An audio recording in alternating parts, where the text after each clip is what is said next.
Alright, so here we are at the beginning of my little neighborhood mapping adventure video. I'm located pretty much right near downtown Bloomington. So when I'm going to be doing our little video here, I'm thinking of a neighborhood more in a broader sense. I'm not just thinking like, 3 or 4 block radius here. This is your typical neighborhood set up in like a grid pattern fashion, with houses, along every block, lots of student housing, kind of an old neighborhood. But we're gonna go explore a bit further. So we have Bryan Park is a few blocks down that way, and then we'll take a walk down to campus, and then we'll get some film of Kirkwood, like the main strip, and that's where a lot of commerce takes place, restaurants, bars, that sort of thing. Anyway, yeah, and right across the street from me, there's a homeless shelter. So we'll get a little video of that from afar to touch on the social aspect of sustainability. On our way to Bryan Park, I have a neighbor that had some really cool stuff going on as I was walking by the other day. So we'll see if she's around and maybe get a little film of what she has going on. She was doing lots of cool sustainability practices as far as the environment goes. They had a whole big pile of compost going, and she found a cistern on her property, and so she set up a pump. And so she was pumping water out of the cistern to water her crops, that sort of stuff. So she's not pulling off a city water or paying for water to water her plants and stuff. So I thought that was pretty cool. She has really neat setup going on. And then as far as for the economic aspect of sustainability, that's where I kind of just thought we'd just go hit up Kirkwood and get some shots of campus. IU itself is like the economic kingpin of this town. So without IU, Bloomington wouldn't be anything to really write home about. So they pretty much keep everything going around here. So anyway, we're gonna go get a shot of the homeless shelter, and then we'll continue our adventure towards Bryan Park and then on to campus and get a little exercise while we're at it. Alright, so I'm walking down Walnut Street right now, which is kind of one of the main roads that goes up and down, like from north to south downtown. That way is the square in downtown, and behind me right there, that blue building, that's the Shalom Center. And I don't really want to get too close. These people don't really enjoy being filmed, and that's understandable. I'm not trying to bother anybody or upset anyone, but they do a lot of good things for the community. And you saw in my clip earlier this week, there was a large police presence out there, some ambulances, possibly a drug overdose, maybe even like weapons and drugs on the scene, most likely. This population is, unfortunately, they're pretty unpredictable, but I'm sure there are a few cases, probably not a whole lot, but there's a few where somebody's just down on their luck. And the Shalom Center was there for a minute to help somebody get back on their feet. And then, best case scenario is they bounce back, got a job, went back to school, whatever, right? So, that's important for as far as like resilience in our society, in our community. If it weren't for programs like that, and somebody ran into a patch of rough luck, they wouldn't have anything out there to help them. So I'd like to think that it serves that sort of purpose. We're going to kind of backtrack here, and we're just taking a little stroll through my neighborhood, and you can hear those cicadas all singing. Like I said, you know, it's a really nice neighborhood. I mean, relatively nice. It's not Southside Chicago.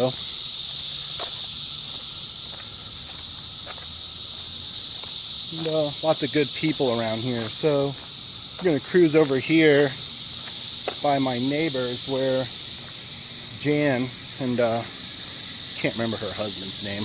I only met him briefly for just a moment. But they had all this cool stuff going on. They were working with a big, huge pile of compost, and I was like, oh, hey.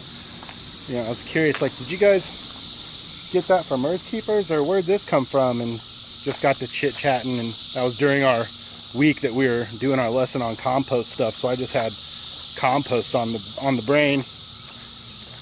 Anyway, so we'll stroll by there and then hit up Bryan Park.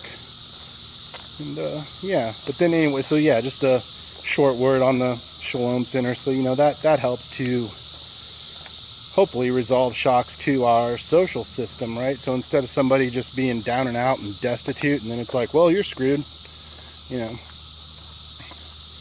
good luck, you know, here's some rope, like, you know, you know, promote trying to actually help people, get them back on their feet, help them out. But it doesn't really seem like there's a whole lot of people around here that take that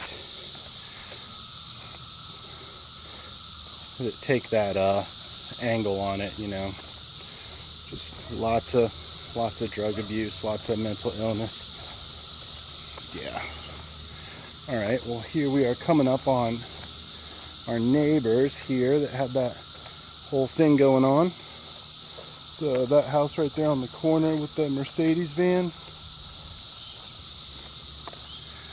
And I mean, I don't want to impose on them or anything, but we'll just take a little walk by.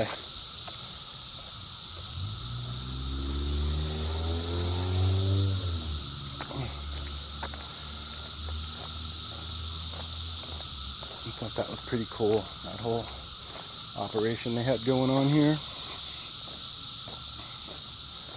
It may think it's weird if I'm like poking over their fence with the camera. But that was really neat to see that set up. This is where they had the big compost pile happening right there. Got the cistern with the little pump in the back. Said back here is where they have their compost pile back there.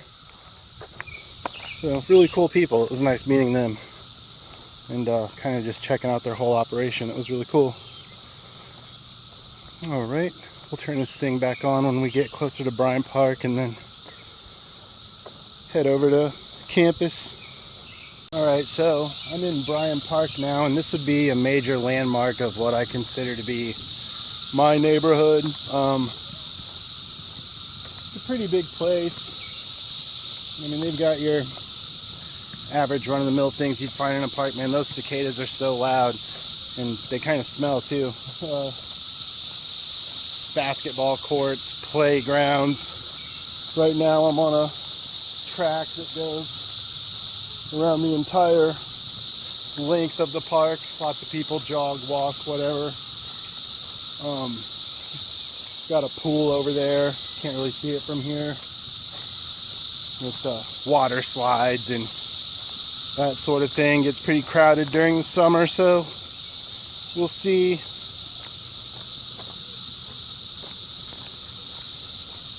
Basically, it's just, I mean, this is where I come for a lot of exercise. If I'm not going out to the monastery, I do a lot of walking out there or here. So, especially with when the pandemic hit, you know, I would just come here, kind of stay away from everybody and just do my walking, get my exercise. But this would be This would be one of the primary landmarks of what I would call my neighborhood. Probably about 4 or 5 blocks from my house, not far. And so we're gonna walk down this way and head on over into campus, and then we'll continue our filming when we get over there to campus. All right, so campus is right down that way, and as I was walking, I wanted to point out, you see these signs everywhere. So trying to stay pretty environmentally conscious around here, and people do a pretty good job of that. Bloomington's a really clean place, but you'll see these signs over all of our little grates. I'd like to think this is the norm everywhere, right? Staying environmentally conscious in our communities. So that helps reduce shocks to our environment, right? So people aren't just, you know, I'm gonna pour my grease trap down here, or, you know, the oil I just cleaned out of my car just did an oil change. I think I'll just go ahead and dump that down the drain. We advise against not doing that kind of stuff around here.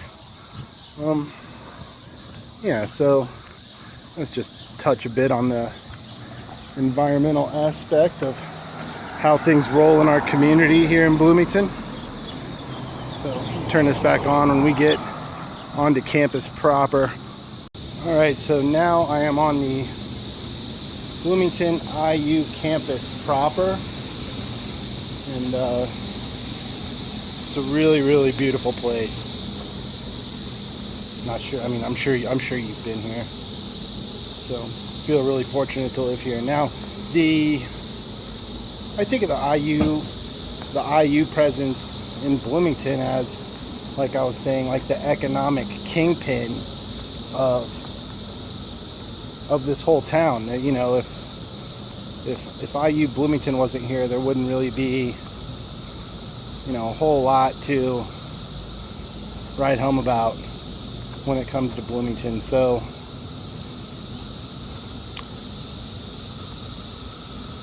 I think this definitely touches on that economic aspect of how things operate here in Bloomington. I mean, if there was no IU, then that would be a huge shock. I'm not exactly sure if we could plan into our resilience model how Bloomington would sustain itself if IU just disappeared. We have so many people are employed by this campus, and obviously, you know, sends people off to do bigger and better things. Right here, I'm walking. This is, I mean, not the prettiest building. Almost looks like something you'd see in China, but this is Ballantine Hall, and so this is where I will be taking my course on permaculture in the fall. So that's where we are right now, and I was going to take us down to walk us down the IU Memorial Union. It's right down this way.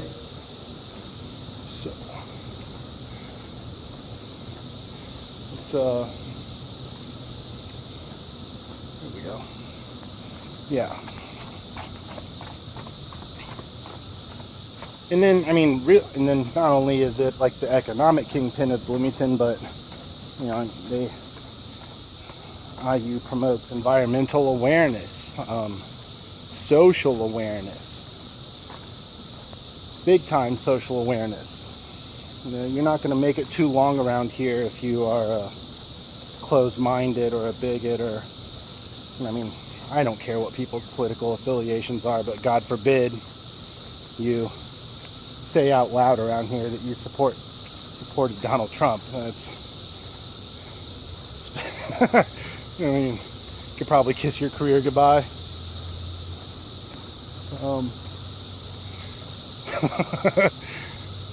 And so down here we have the IU Memorial Union,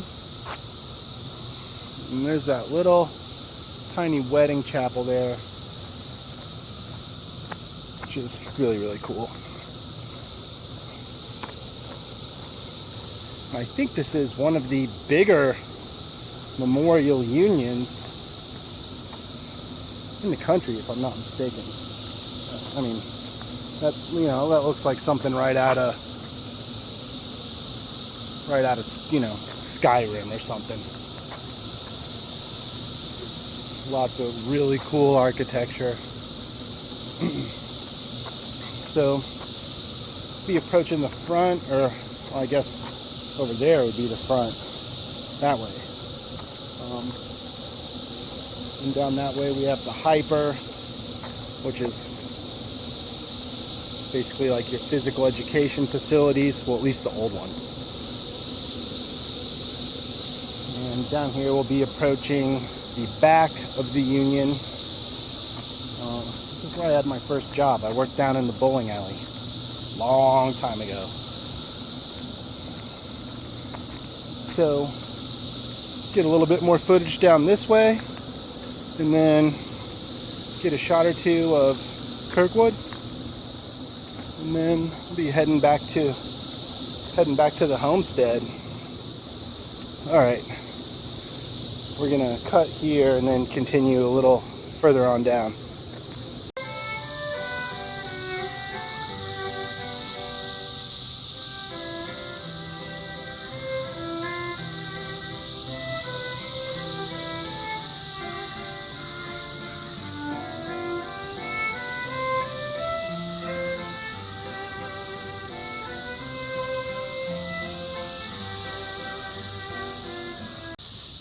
That was nice. I love this town. Just being able to walk through campus and just stumble across something like that is really special. So we are approaching the front gates here shortly. It is a lovely day in Bloomington, Indiana. People are still kind of playing it safe. Some people still rocking a mask, some people aren't. I'm all vaccinated, so I'm not really worried about it. And here's the bell tower that caught on fire years ago. So we got that taken care of. Anyway, that was really cool. Coming across those folks playing music, that's always nice. Yeah, this town is rich with culture. Alright, so we were going to be approaching the gates that are right there, and they spit us right out onto Kirkwood Avenue. So there we go, that way. And that takes us clear all the way down to the square, to the old courthouse. So I guess this runs east and west, so we are westbound.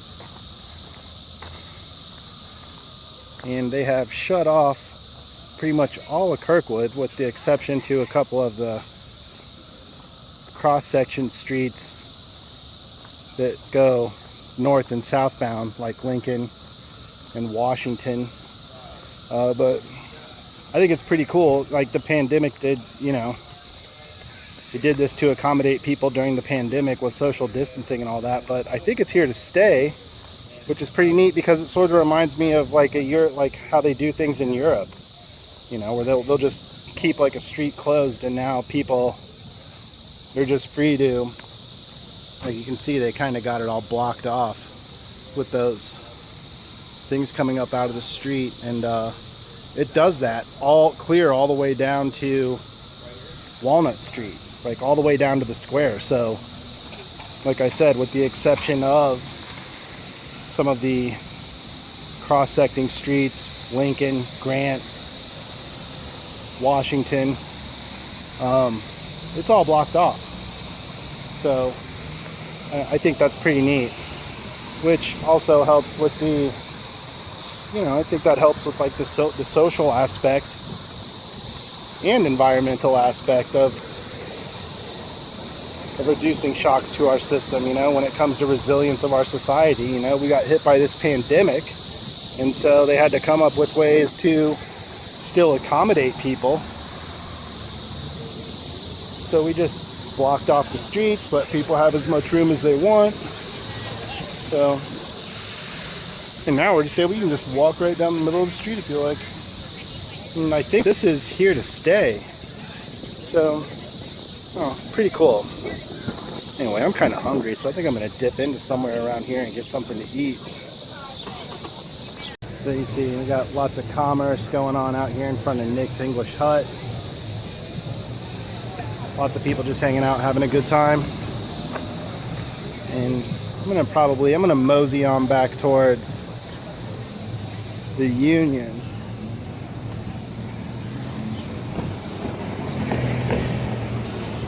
I'm not done with my little walk through campus, I don't think. Head back that way before we head back to the homestead. Alright, but anyway, so this is pretty much what I would consider my neighborhood. All of this stuff is within walking distance from where I live. There's nothing really too exciting heading south from where I'm located, but all the good stuff is pretty much north of me. So that would be like downtown, campus, Bryan Park, I guess is east of where we were. So these are the things that I'll be incorporating into my map, and it's going to kind of be on more of a macro scale. I'm not gonna chart every single side road and alley, etc. That would just require too much detail. So I sort of wanted to touch on the more important big parts of my neighborhood. So that's it. We got the homeless shelter right across the street from my place. That provides excitement every day. Keeps the police busy, that's for sure. And in Bryan Park, really, really beautiful area. And then of course here, the IU campus, which is just, it's gorgeous. This place is gorgeous. Bloomington's a really nice place. So, yeah, so I hope that sort of touched on our environmental aspect, the social aspect, and the economic aspects of our sustainability model. And we got people graduating. It's always a good sight. So, some of these other things, yeah, we could resolve issues when it comes to shocks, like if it were to come to maybe some of the societal issues. And like before, I showed you the Indiana Recovery Alliance. That's another avenue where we deal with issues to make our society more resilient. And this place would be pretty funky if people were just leaving trash everywhere or dumping whatever they felt like down the drains. That wouldn't be very cool. But this way, the place stays pretty clean. People in Bloomington seem to have their head on straight, promoting environmental awareness, social awareness. Everywhere you look, there's some Black Lives Matter posters in people's yards, flags, gay pride flags everywhere you look. So people around here are just really open-minded and accepting of others' ways of life. It's just kind of live and let live around here. So I really appreciate that about this place. And yeah, so I think we're going to go ahead and wrap it up for our neighborhood tour.